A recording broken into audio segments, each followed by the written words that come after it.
Hello friends, I am Harshita Khirkar from International Institute of Professional Studies, Devi Ahilya Vishwavidhyalaya, Indore. Today in this video lecture, we will learn about operator overloading, unary operator, post and pre-increment. So let's start. First of all, we know about what is operator overloading. So, operator overloading is an important concept in C++. It is a type of polymorphism in which an operator is overloaded to give user-defined meaning to it. Overloaded operator is used to perform operation on user-defined data type. For example, plus operator can be overloaded to perform addition on various data types, like for string, integer structure class plus operator overload होता है addition perform करने के लिए various data types के साथ such as integer हो गया string structure class etcetera. Almost any operator can be overloaded in C++. However, there are few operators which cannot be overloaded. Operators that are not overloaded are as follows: scope resolution operator, size of, member selector, ये सब इनके science है. member pointer selector, ternary operator, ये 5 operators जो हैं वो overload नहीं होते हैं C++ में.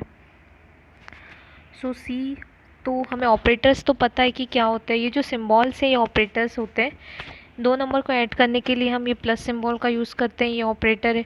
फिर 2 नंबर्स को माइनस करने के लिए हम माइनस का सिंबल यूज़ करते हैं, ऑपरेटर है. वैसे ही मल्टीप्लाई, डिवाइड, पावर करने के लिए reminder, and operator, not operator or operator, ये सभी जो सिंबल्स हैं ये ऑपरेटर्स कहलाते हैं. C++ में डेटा टाइप्स 2 टाइप्स की होती है.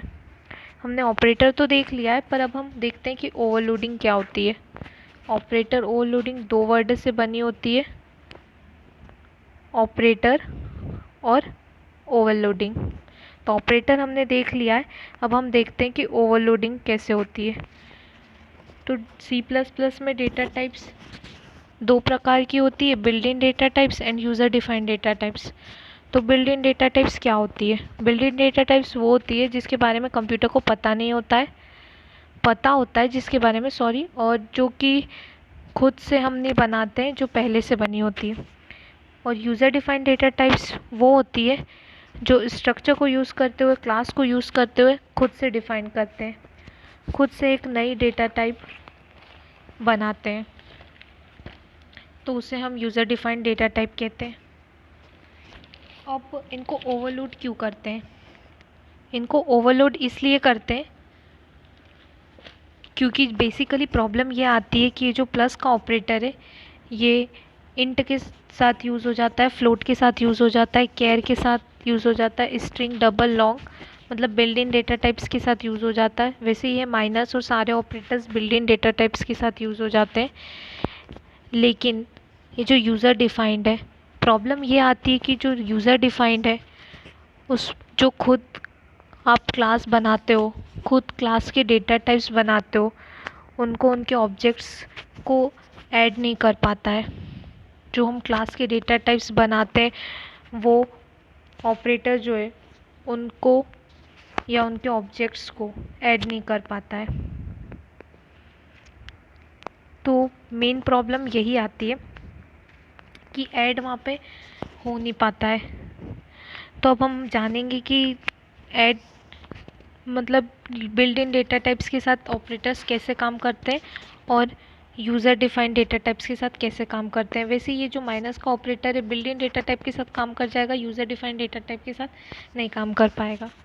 तो हम देखते हैं कैसे करेगा ये. तो ये मैंने प्रोग्राम बनाया है using operator with built in data type. तो इसमें इंट में n1 इक्वल्स टू 5 किया है और n2 इक्वल्स टू 10. तो 5 + 10 15 होगा, तो देखिए इसका आंसर 15 आएगा. वैसे ही हम ऑपरेटर को यूज़ कर रहे हैं यूज़र डिफाइंड डेटा टाइप के साथ. तो यहाँ मैंने क्लास टेस्ट ली है जिसमें एक नम वेरिएबल इंट टाइप का लिया है, पब्लिक लिख के कंस्ट्रक्टर ड्रॉ किया है, नम इक्वल्स टू 1 किया है. जैसे ही कंस्ट्रक्टर के ऑब्जेक्ट बनेंगे, हमारी क्लास के जो ऑब्जेक्ट्स बनेंगे या क्रिएट होंगे, कॉल होगा जब हमारा ऑब्जेक्ट क्लास का, तो ये नम में 1 वैल्यू स्टोर हो जाएगी.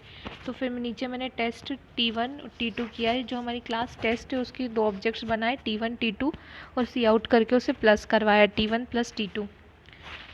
तो देखते हैं क्या होता है. तो देखिए इसमें एरर आ जाएगा, क्योंकि मैंने आपको अभी बताया था कि जो ऑपरेटर्स हैं वो यूज़र डिफाइंड डेटा टाइप के साथ यूज़ नहीं होते। वैसे ही माइनस में भी एरर आ जाएगा, वैसे ही मल्टीप्लाई में भी एरर आ जाएगा। तो मैं आपको यही बता रही थी कि प्लस माइनस में एरर आ जाता है मल्टीप्लाई में जब हम यूज़र डिफाइंड डेटा टाइप के साथ यूज़ करते हैं, और जब हम बिल्ट इन डेटा टाइप के साथ करते हैं तो ईज़िली रन हो जाता है। तो बात वही है कि ये जो ऑपरेटर्स हैं वो बिल्ट इन डेटा टाइप के साथ तो काम करते हैं, लेकिन ये जो यूज़र डिफाइंड है, जो क्लास है और स्ट्रक्चर से आप जो डेटा टाइप बनाते हो, जब आप उनके ऑब्जेक्ट्स को ऐड करते हो, मल्टीप्लाई करते हो, ऑपरेटर्स उनके साथ यूज़ करते हो, तो एरर आ जाती है। वो ऐड नहीं हो पाते, वो मल्टीप्लाई नहीं हो पाते। तो इसकी क्या रीज़न है? इसकी यही रीज़न है कि ये जो इंट जो हमारा टाइप है, इंट जो है बिल्ट इन डेटा टाइप में, int built in data type है जो कि कंप्यूटर में पहले से फीड है, कंप्यूटर को पता है। मतलब ये जो प्रोग्रामर ने इंट नंबर को कैसे ऐड करते हैं, फ्लोट नंबर को कैसे ऐड करते हैं, ये पहले से कंप्यूटर को बताया है। इसलिए ये जो ऑपरेटर्स है बिल्ट इन डेटा टाइप्स के साथ यूज़ हो जाते हैं। और बेसिकली जो यूज़र डिफाइंड डेटा टाइप है उनके साथ ये ऑपरेटर्स यूज़ नहीं हो पाते। तो प्रॉब्लम ये आती है कि जो ऑपरेटर्स हैं वो नई डेटा टाइप के साथ कैसे काम करेंगे, कैसे यूज़ होंगे। यही प्रोसेस ऑपरेटर ओवरलोडिंग कहलाती है। ये जो यूज़र डिफाइंड है, तो ये देखिए यहाँ पे हमने क्लास ड्रॉ करी है।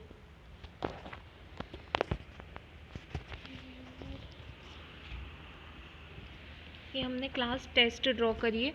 तो कंप्यूटर को क्या पता कि ये टेस्ट क्लास क्या है, और अगर हमने बनाई है तो हमें ही कंप्यूटर को बताना पड़ेगा कि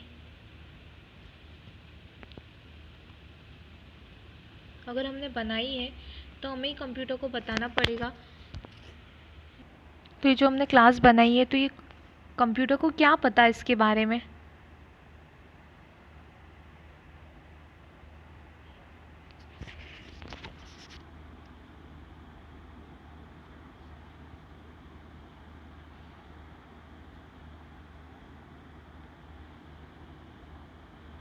तो ये जो हमने क्लास बनाई है इसके बारे में कंप्यूटर को क्या